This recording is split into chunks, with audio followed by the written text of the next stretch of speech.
So hey my dear audience, कैसे हो आप लोग। सो आज की जो वीडियो है हम उसमें बात करने वाले हैं स्कोर कार्ड रिलीज़ डेट के बारे में।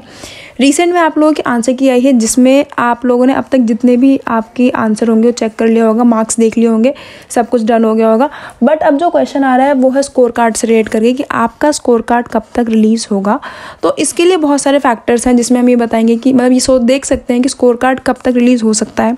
मेरे पास बेसिकली 2 से 3 पॉइंट है जो हम बात करेंगे, बट इसके अलावा कई सारे रीजंस हैं जहाँ पर आपके स्कोर कार्ड रिलीज़ होने की डेट्स वेरी कर सकती हैं।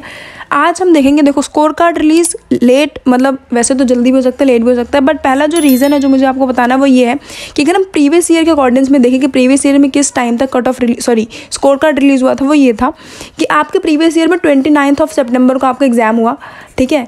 इसके बीच में आंसर की आई, फिर आपकी चैलेंज हुई आंसर की, और अगेन एक और आंसर की आई थी यहाँ पर, क्योंकि प्रीवियस ईयर काफ़ी सारे क्वेश्चंस के ऊपर डाउट था, तो इसलिए दोबारा एक आंसर की रिलीज़ की गई थी। ऑल्दो ये नहीं रिलीज़ की जाती है, जहाँ तक मेरी नॉलेज है कि दोबारा आंसर की नहीं आती है, बट लास्ट ईयर हुई थी। तो हम इस साल भी सोच सकते हैं कि आ सकती है, तो मतलब ये थोड़ा ऑप्शनल होता है कि आ भी सकती नहीं भी आ सकती। तो ये वाला एक पॉइंट है। इसके बाद जब आपके यहाँ पर आंसर की रिलीज़ होने के बाद, चैलेंज होने के बाद, और फिर आपके अगेन आंसर की निकलती है, उसके बाद जो प्रोसीजर होता है वो स्कोर कार्ड का होता है, ठीक है।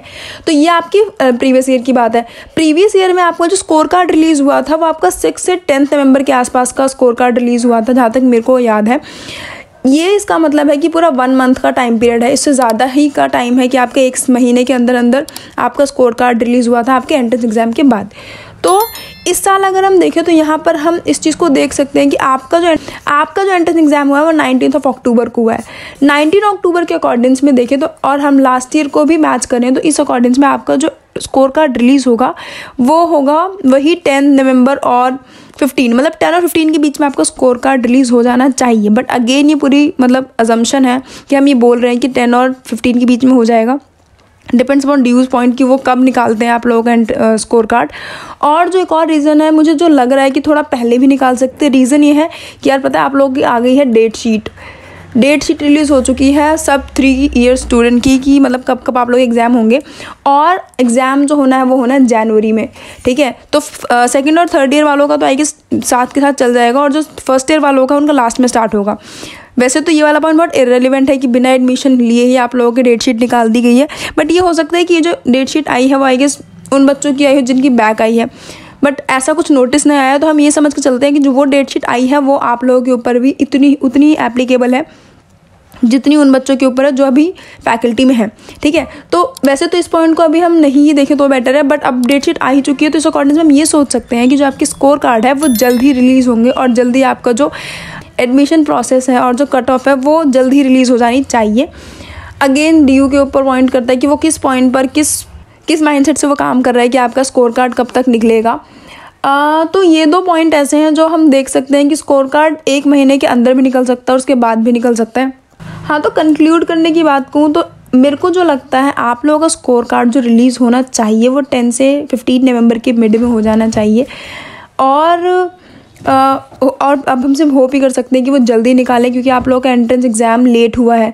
एंट्रेंस एग्ज़ाम लेट होने की वजह से स्कोर कार्ड लेट आएगा, स्कोर कार्ड लेट होने की वजह से जो आपका एडमिशन है वो लेट होगा। पूरा सेमेस्टर आपका हिल चुका है, तो ये लोग फटाफट निपटाएंगे आपके जो भी एडमिशन का प्रोसेस है, उसके बाद फटाफट पढ़ाई और फिर आपका एग्ज़ाम। सो इस वीडियो में मुझे इतनी ही बात करनी थी, और होप आपको थोड़ा सा तो समझ आया ही होगा कि कब तक आपका जो स्कोर कार्ड है वो रिलीज़ होगा। स्कोर कार्ड रिलीज़ होने के बाद जो पूरा प्रोसेस है कि आपका रैंक लिस्ट आती है, हाँ आपकी एक रैंक लिस्ट आती है, देन आपका आएगा कट ऑफ आएगी, कट ऑफ में first second third cut off तक मैक्स होता है, उसके बाद फोर्थ और फिफ्थ भी आती है, बट बहुत रेयर चांस होते हैं कि जितनी भी कैटेगरीज हैं उन सब के सबका जो नंबर है उन फोर्थ और फिफ्थ कट ऑफ में आए। तो हम ये मान सकते हैं फर्स्ट से थर्ड कट ऑफ तक की तो आपकी आती ही आती है, बट उसके बाद फोर्थ और फिफ्थ आने के भी बहुत ज़्यादा चांसेस होते हैं। वो अगेन डिपेंड करता है कि सीट्स कितनी बची हैं, कितने बच्चों ने अपना एडमिशन कैंसिल कराया या फिर लिया है, उन सब चीज़ों पे बहुत ज़्यादा डिपेंड करता है। तो ये वाली जो फैक्टर्स हैं आपके एडमिशन से रिलेट करके, इन सबको भी देखना पड़ता है कि रैंक लिस्ट कब निकली है, कट ऑफ कब निकले हैं, एडमिशन प्रोसेस का डेट क्या है, और फीलिंग कब जनरेट हुई है। तो ये सारे जो पॉइंट्स हैं, इस तरीके से भी आपका जो एडमिशन प्रोसेस है वो चलता है। तो इस वीडियो में यहीं तक बात करना चाहूँगी। नेक्स्ट वीडियो में हम बात करेंगे कि जो डॉक्यूमेंट्स हैं कि आपके एडमिशन के टाइम पे कौन कौन से डॉक्यूमेंट रिक्वायर्ड होते हैं।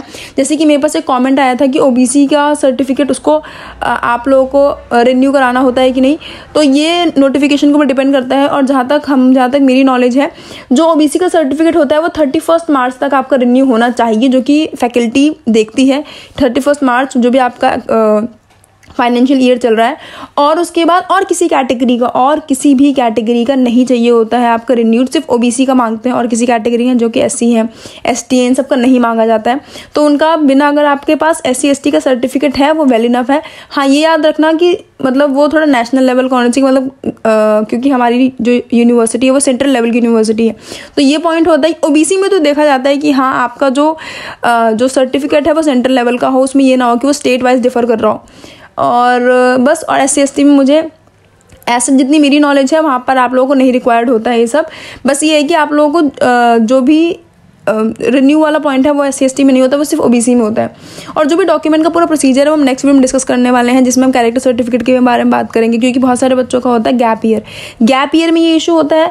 जब आप लोगों का गैप ईयर होगा तो गैप ईयर में होता है कि आपका जो कैरेक्टर सर्टिफिकेट होता है, जो कि हमें स्कूल कॉलेज से मिलता है, वो बेसिकली आपका 1 साल तक का वैलिड होता है। बट कई बार हमारा कैरेक्टर सर्टिफिकेट, क्योंकि जिनका गैप ईयर उनको कैरेक्टर सर्टिफिकेट देखना पड़ता है।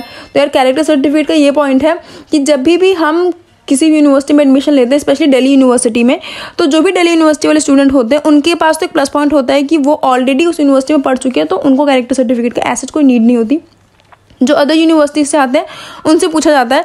बट हमारे टाइम में जब हमारा एडमिशन हुआ था तो हम लोगों से कैरेक्टर सर्टिफिकेट मांगा ही नहीं गया था, तो वो एक अलग पॉइंट है। ठीक है, तो जितने भी डॉक्यूमेंट से रिलेटेड इशू हैं वो हम नेक्स्ट वीडियो में मतलब डील करेंगे। इस वीडियो में यहीं तक मिलते हैं, और किसी वीडियो में। Till then good bye.